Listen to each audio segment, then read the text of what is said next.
அவர் music எப்பயுமே top தாங்க, எல்லாமே சூப்பராக இருக்கு.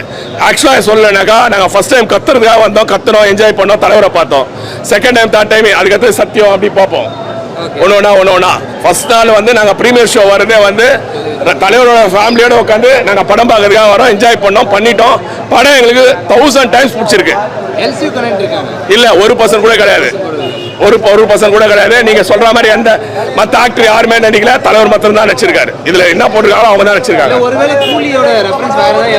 அது வரதுக்கு வாய்ப்பே இல்லை. 1000 கோடி எல்லாம் கம்மிங்க, வெயிட் பண்ணி பாருங்க. அப்படிலாம் சொல்ல முடியாதுங்க. ஆக்சுவலா என்னை பொறுத்த வரைக்கும் ஜெயிலரே வந்து 1000 கோடி அடிச்சிருக்கலாம்.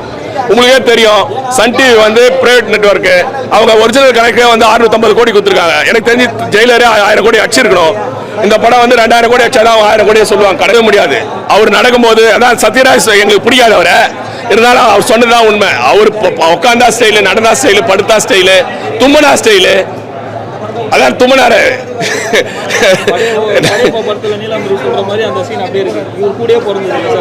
உண்மை, அதனால கேஸ் ரவிக்குமார் வந்து வச்சாரு அந்த டைலாக.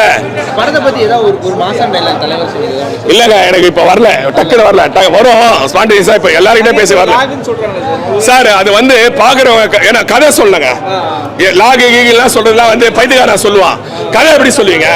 இந்த படத்தோட கதையை சொல்லனா கொஞ்சம் ஸ்லோ பண்ணி, இன்ட்ரோலுக்கு முன்னாடி கொஞ்சம் ஸ்லோ பண்ணி டக்கப்பாச்சு, அதுக்கப்புறம் போயிடுச்சு.